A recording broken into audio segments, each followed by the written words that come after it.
Because if they had not suspended him and everybody's screaming and yelling, and then the league says there's no suspension, there would have been an outcry that, see, the Chiefs were right. They handled it right. So to me, I just want to be clear. I actually, listen, and I'm happy to be critical. Again, I feel a need to say right now that,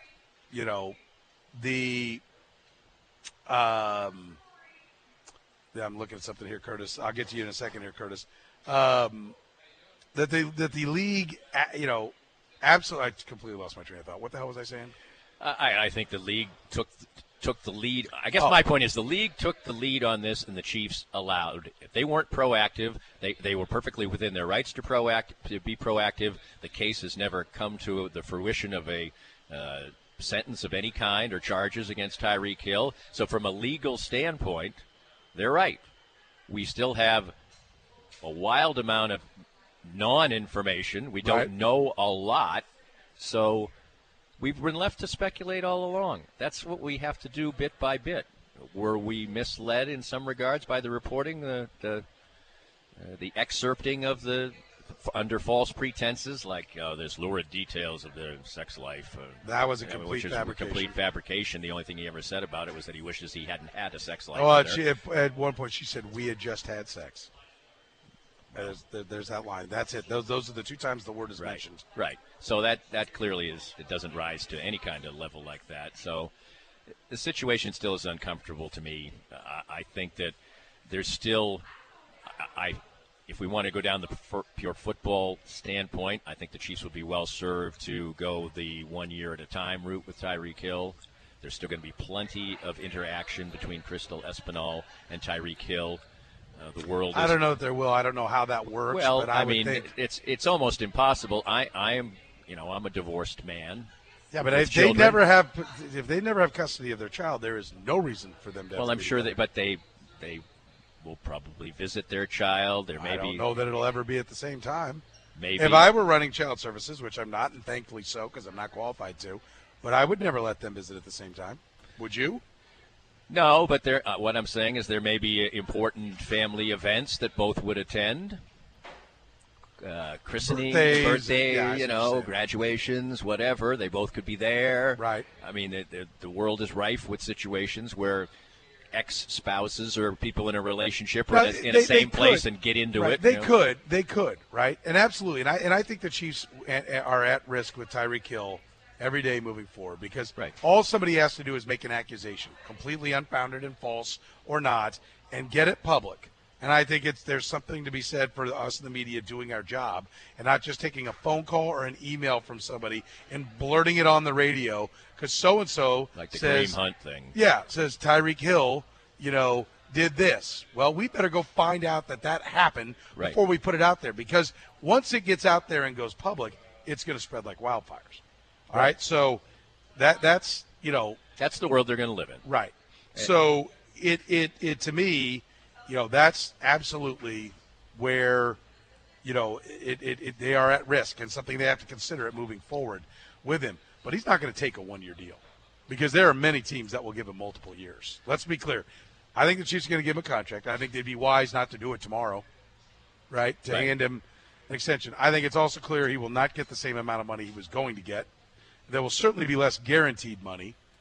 But I also think if the Chiefs just don't, and I don't even know what low ball will be there, people will say if they offer him a nickel, that's too much. I get it. I understand that opinion. I don't necessarily agree with it, but I understand it. But unless he doesn't want to play football, what do they have 3 years of control of him? They've got this is the last year of his contract, right? Yeah, and then he's a free agent. If he plays this year, he's they full can free tag, agent. They can tag him. They can tag him twice, yes. Right, so they have 3 years of control. Yes. If I were the Chiefs, I would take it 1 year at a time, 3 years. Yes. Or would you trade him right now if you could get maximum value? Probably would at least keep him for this season. Okay. I think he's too valuable a piece. The thing is, the most electric and defining difference between Tyreek Hill and other players, and he's not a one-dimensional player, so don't act as if I'm saying that, is his electrifying speed. And that he's not going to, Curtis said it earlier in the program, he's not going to get any faster. Right. So with each passing year, he's going to have to morph his game. Now, somebody like Steve Smith played till he was almost 40 years old, and speed wasn't necessarily just his weapon. Tyreek Hill can be a fine football player for a long time. But the separating portion of him from other fine wide receivers is that speed element, and that's only going to dissipate. More of Danny's Reasonably Irreverent podcast after this. We're here with Joe Spiker, the president of Easton Roofing. And Joe, you worked for other companies in the construction industry. What inspired you to start your own company in Easton Roofing? Well, Danny, when you are working for somebody else, you oftentimes don't get to see the project through from beginning to end, and you don't get the final control over the customer experience. And I wanted to build a place where people can come and get work done on their house and not have to worry about being treated the wrong way and get a good customer service experience start to finish. The company slogan is Where Integrity Matters. Why is that so particularly important to you? Well, for us, what that means is treating each other with respect at work, treating our clients with respect, and making the right choice, especially when no one's looking. So when you're presented all the time as a contractor with choices that have to be made, are you going to make more money on this if you cut a corner? And we just wanted to make a place and a slogan that said to our people and to whoever is our customer, we're not going to do that. We're going to make the right choice regardless of profit. Easton Roofing, where integrity matters. Danny Unleashed, brought to you by our friends at Easton Roofing. Commercial, residential roofing, you bet. They do it all. It's Easton Roofing, 4 straight years. Voted Best of Houses, Angie's List Super Service Award winner. With Easton Roofing, there's no payment collected until you're 100% satisfied. Credit cards and PayPal accepted. Call 913-257-5426. You can find them online at eastonroofing.com. Lee Smith going into the Baseball Hall of Fame this weekend.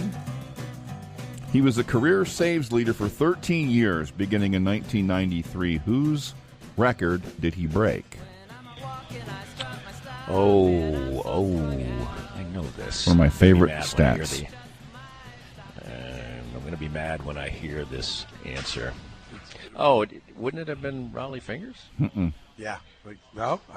No, I know. I just thought of it. Oh, it's some guy. He was a closer for a long time. This. Didn't he close for the Red Sox, too? No. This guy Bruce did, Sutter? yeah. Bruce Sutter, right? Nope. No, it's not. It's a guy who kicked around, and I think he closed for the Red Sox, among other teams, and you're not. Mayday Malone? Jeff Reardon? Sam Mayday Malone? Jeff Reardon.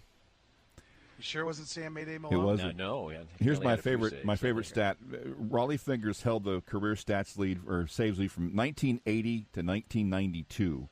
Jeff Reardon held it for less than a year before being overtaken by Lee Smith. He topped Fingers on June 15th of 92, April 13th of 93. While they were both still active players, Lee Smith moved ahead of Reardon for the last time, and that was it. So he got it for 10 months. I'm pretty proud of myself for even on the third try for getting that one. Good. I think that could have gone for a long time without. No, you did a great job on that one. As soon as you said it, I'm like, that's right. It was because he was never. I don't think he was ever maybe even in the top 3 closers at the time he was pitching, but he was good. It was just like, it was just like Steve Carlton had the all-time strikeout record for about 5 minutes, right before Nolan Ryan went by him. At least he was Steve Carlton. Yeah. Yes, that he was. Jeff Reardon. It is the program. Danny Unleashed, brought to you by our friends at Easton Roofing. Listen, if somebody comes by and says, hey, we had some dangerous storms, you need to file an insurance claim. The knock-on-door roofing types, be careful. False insurance claims are bad news for homeowners.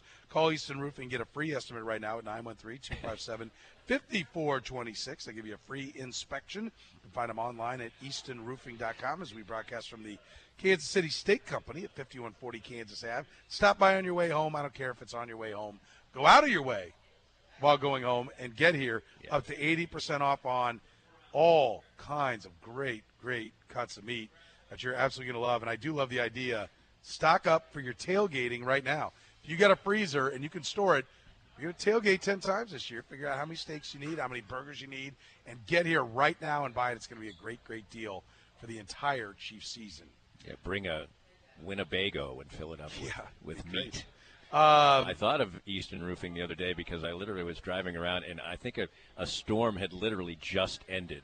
and I was on a sort of a side street, and I saw this truck slowly driving down the street, and I looked in, I'm like, those guys are what does he call them? Bell ringers. Yeah, bell ringers. Yeah, because they were looking at the roof. I could tell they were looking at the roofs. Hey, and can we go pitch a? Yeah. We're gonna find one where one shingle is off here. Yeah, be so careful. Watch out for that. Let Joe and his crew take care of you with Easton Roofing. All right, real quick, Curtis, you reminded me something I retweeted earlier. One of the statements from the NFL that was out there? Yeah, Albert Breer, who's in the know, cites some sources at some of the notes on the investigation, and one of the things was that the NFL made multiple attempts to interview Crystal Espinal, and those attempts failed. And I wondered, what do you think? What does that add to the story? What kind of a new angle, what kind of impact do you think that has on what happened? What does that mean? I don't know that it means anything, but I don't know that it doesn't. Well, I think that when people plead the fifth, which is, I guess, in effect what she was doing with the NFL, although maybe she felt she wasn't going to get a sympathetic ear, whatever. It never really looks good. Does it mean that she's hiding something? No, not necessarily. But it's never a good. It's just never a good look. It isn't. You may have every right. You have every right to do that. She has every right to do it. But it doesn't add to her side of the story. I agree. It doesn't, and it just means she didn't talk to him. That's at the end of the day what you should conclude. Does it mean she didn't talk to him? Right. It doesn't mean she didn't do it. She has no obligation to the National Football League to solve their case.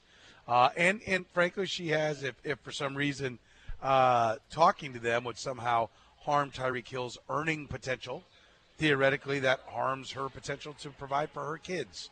Right. Because that is going to be part of the equation as well. So I think nothing should be added to it. I think we need to be real careful that this was not a innocent, verdict. This was we don't know. We don't know. And people need to be real careful about potential victim shaming if there was a victim here. Certainly according to a guilty plea, she was a victim in the eyes of the law when he pled guilty. Right. And one of the more telling things Again, now there's new information. I also feel compelled to say there's new information that Tyreek Hill did not know he's being recorded, where he says that absolutely didn't happen. But I also at the same time heard an interview with a guy who works for the Denver Post now, and he worked for the Oklahoman then and covered every single minute of the trial. And at the conclusion, and he said there was visible bruising and all this other stuff. And at the end, the person who was interviewing him said flat out, was there anything you heard during that trial that would make you say that Tyreek Hill is innocent of that crime? And he said, just flatly said no. So that did carry some weight with me. And he did plead guilty. He was not convicted. He pleaded guilty. So you have to take that as, if we're going to take in the eyes of the law the fact that basically he's getting no suspension here because he's not being charged with a crime, then you have to take into account that he pled guilty to a crime. Right.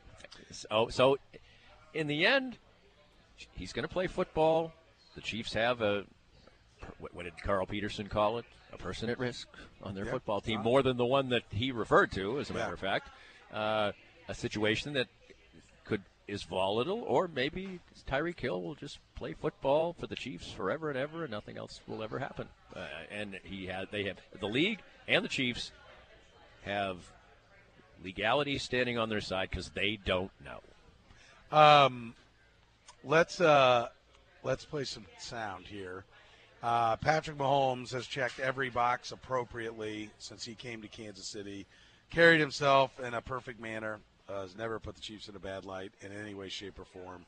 Has been remarkably... Even was charged with faking his beer chugging. There was a lot of when everybody was doing the beer chug. I saw multiple tweets that were like, nobody ever tips that beer like that. There's no beer left in that can. He faked it. No. So it was like, that almost made him look better. Well, he didn't really chug the whole beer. Yeah. He didn't hammer that beer. You want to believe that he can hammer a beer down in one swallow? Hey, you can, but if you don't want him drinking the beer. I don't even think he was drinking. He just picked up an empty and did it. He doesn't drink. There you go. You got your story. He certainly wouldn't slug the whole damn beer. The Chiefs had a press conference a little bit ago where they were announcing a sponsor for the Kansas City Chiefs. I actually think there's some interesting parts to this.